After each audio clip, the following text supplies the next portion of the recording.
Okay, so as we keep mentioning this, we got the footage now of them sat in the dummy grid area, with Roland looking over them to make sure they're behaving themselves. But that shade has spread a little bit further across now, so more of them are able to get in. But the pole position side of things, they might have a better line into the first corner, but they get left out in the sun in that dummy grid. As we say, on pole position, number 662 Rasmus Markkanen, alongside the championship leader Anthony Abbas in second position.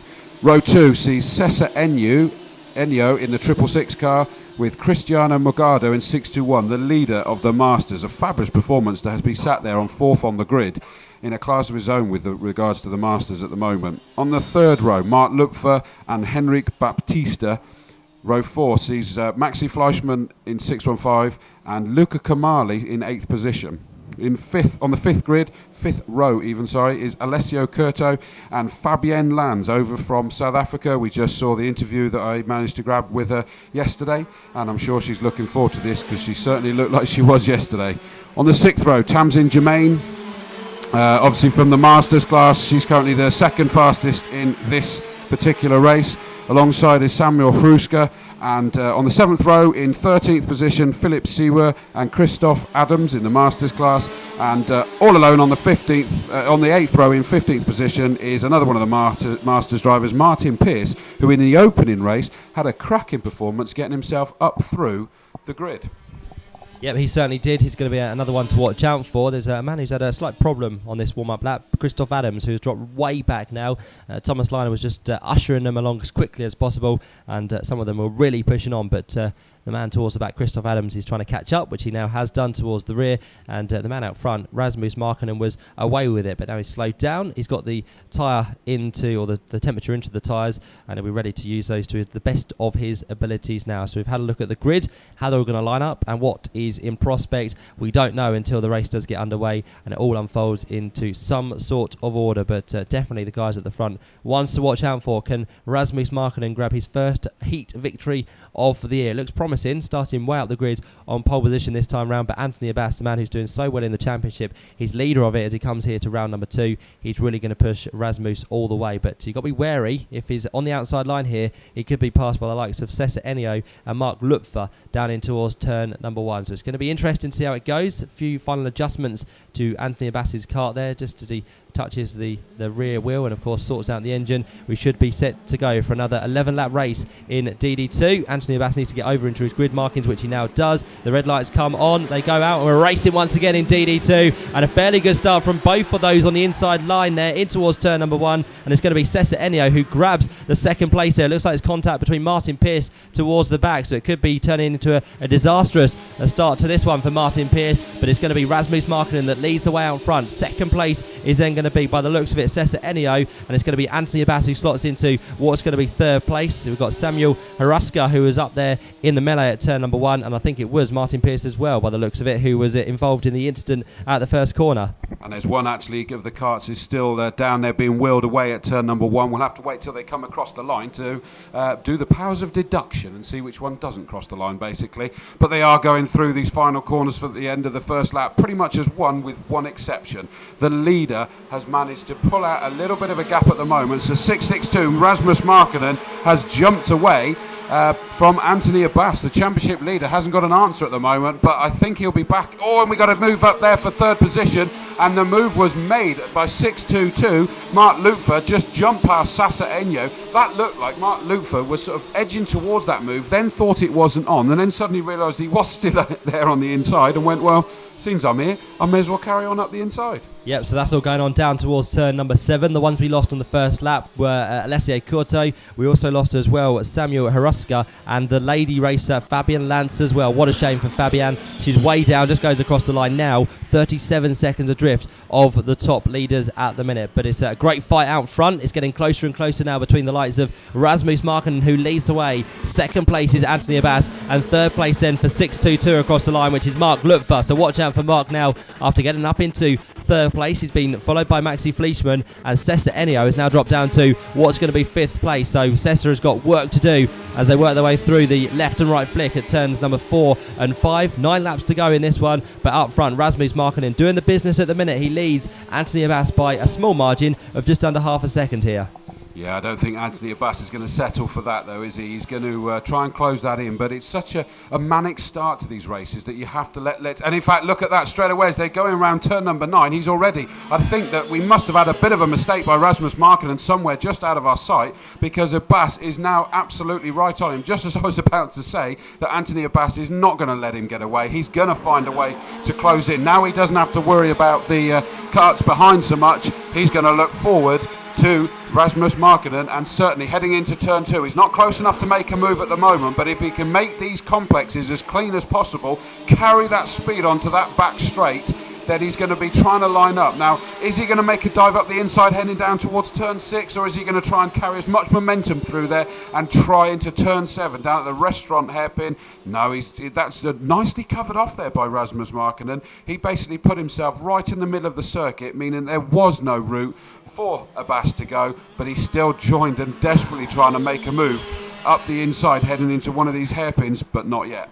It's going to happen before too much longer. Here comes Anthony Abbas with a push in now on Rasmus Markkinen. He's going to get down the inside line surely before too much longer. Slightly wide over the curb there at the final turn, but Anthony Abbas is really sticking all the pressure now he can possibly give to the back of Rasmus Markkinen. They work their way in towards the second corner. They're now just dropping the man in third place, which is Mark Lupfer. So he's just a little bit distant now in third place. Then a slight gap to our fourth place man, which is Maxi Fleischmann. And then, of course, the rest of the train starts to build up with Cesar Ennio, Enrique Baptista and Luca Kamali in the mix as well. So watch out for all of those 4 or 5 drivers that move there further down. That's going to be for 5th and 6th places. So Enrique Baptista, another great move to get himself up into 5th place ahead of Cesar Ennio. So Enrique Baptista is now on the move by the looks of it, trying to get himself higher and higher in this race at the minute. But up front is still the battle that continues between Rasmus Markkinen and Anthony Abbas. The gap still very, very small, just under 0.2 of a second. But now Rasmus may have this one controlled here, because Anthony Abbas has his opportunity to make a few moves, but Rasmus is a great defender in these races, and it seems like at the minute he continues to lead, and he may even be able to pull out a slight gap. But look at that, as quick as by the time you finished explaining it, it's closed back in again. That's how exciting these two are at the front. I was wondering whether there was a slight handling issue for Anthony Abbas, because twice now, especially that we've noticed, he's gone very, very wide on this last corner onto the start-finish straight. That means he's just then drops away from the back of Rasmus Markkinen. One of the other things I've just noticed is that we were bigging up Cristiano Morgado, who started in 4th position on the grid. He's the leader of the Masters. He's down in 8th position, still in the lead on the Masters, but that really hasn't done him any great favours at all. Oh, and we've got the leaders. They are side by side, and they met this contact as they come onto the start-finish straight, and they were side by side all the way around that last corner onto the straight, and it just pushed Anthony Abbas even wider than he was going the last couple of laps. I don't think that there was necessarily untoward. They just arrived side by side on a corner that probably isn't made to be side by side. But the great thing is that Anthony Abbas lives to fight another day. He's still there, joined to the back of him, and in fact, 3rd position, Mark Lupfer, wasn't really able to close in dramatically on the back of them either. And we very rarely see a move down at turn 11, but Anthony Abbas went for it for some reason. He got alongside. That then lent him to be on the outside in towards turn 12. He was wide over the rumble strip and then lost out again to Rasmus Markkinen. But Anthony Abbas trying a few different things in this race, and they're not quite working at the minute. But again, he's clawed himself onto the tail of Rasmus Markkinen down towards turn 11. Rasmus very slippy and sliding through there, which then puts him on the back foot onto the start-finish line. They run through for another time now with 4 laps left in this race. The gap sits at still just under 0.2 of a second between 1st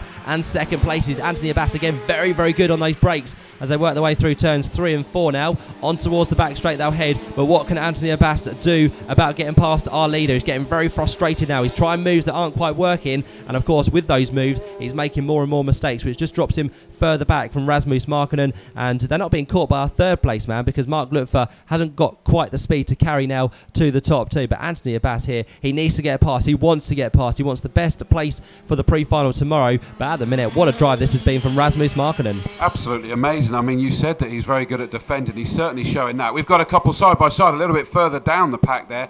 They kind of sorted themselves out there. We might find there's been a change there.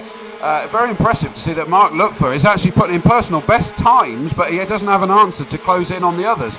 We've got Luca Kamali and Enrique Baptista, Cristiano Morgado, all moved up past. Cesar Ennio has been shuffled back down to 8th position, so that really hasn't gone well. Is there still a problem with that 666 car? I was talking about in the warm-up that definitely was gremlins in the engine or something, and in the previous race did well.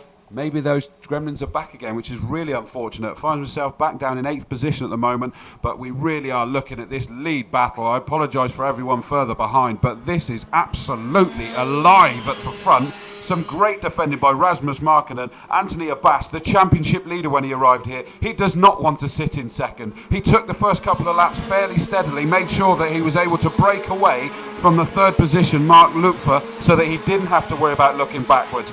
9 laps completed, they're on to their penultimate lap now. Has it just been a bit of a breath taken by Anthony Abbas, and he's going to start lining up the brilliantly defensive Rasmus Markkanen to see if he can take the lead? Yeah, I'm sure he will. So Anthony Abbas again starts to build on this speed he's got out there on track. He'll try and make a move on Rasmus Markkanen whenever the opportunity presents itself. But at the minute, there's just a slight gap there forming between the two once more. A lap and a half now to go for these two. As you mentioned, Cesar Enio really dropping down. Maybe a kart that's lagging towards the end of these races, but finds Cesar now down in what's going to be 7th place. A slight improvement that time round to jump back ahead of Cristiano Magado. But Tamsin Germain is now right under the tail of Cristiano. So it's a great scrap for the Masters honours as well this time round. We'll keep an eye on those two karts, 621 and 641 together as they cross the start-finish line. But for the leaders, together still, Rasmus Markkanen and Anthony Abbas work their way through the left and right flick for what's going to be their final time for this race, but still one more heat to come for these DD2 competitors, which they'll be chomping out the bit to get underway later on this afternoon. But Rasmus Markkanen now has got 4 more corners to hold on for. He turned his way through the right and left flick at 7 and 8. And what can he do about Anthony Abbas? Can he keep him behind like he's done for the previous 10 laps? We're about to find out as they head their way now down to the final couple of corners. And Rasmus looks like he's got this one in the bag, Chris. Oh, he certainly does. He's managed to just sort of at the right time put about 3 or 4 car lengths between the two of them, which is quite surprising and quite a masterful stroke. Onto the start-finish straight for the final time, and he takes that victory. A brilliantly defensive performance, not meant in a negative way, but that he was under so much pressure from Anthony Abbas there. But Rasmus Markkanen takes the victory from in second position. Anthony Abbas, Mark Lupfer in a fairly lonely 3rd position there, but I don't suppose he'll be happy. It still gives him a good haul of points. Maxi Fleischmann takes that 4th position in the end. Luca Kamali 5th. In 6th, Henrik Baptista. Those guys were sort of backwards and forwards for quite a while. Cesar Enio, yeah, like you say, recovered up to 7th position, but something was not quite right there with Cesar's car, I don't believe. Cristiano Morgado finishes 8th, not quite where he would have wanted to be, considering he started 4th on this grid. Was that just down to a lot of activity in the opening stages? Difficult to tell, but as you identified, the real competitor was Tamsin Germain, 2nd in the Masters, just behind Cristiano Morgado, 9th overall. 10th position, Martin Pierce, also a Master, finishing 3rd out of the Masters. So well done, Martin. A great job, especially as involved in something earlier. And 11th, Philip Seaver, Christoph Adams, Alessio Curto, Fabian Lanz, and unfortunately did not finish for Samuel Hruska, who actually got going ahead of Fabian Lanz after those early issues, but ended up as a DNF. But a great victory for Rasmus Markkanen, just managing to hold off Anthony Abbas all the way to the end of that race.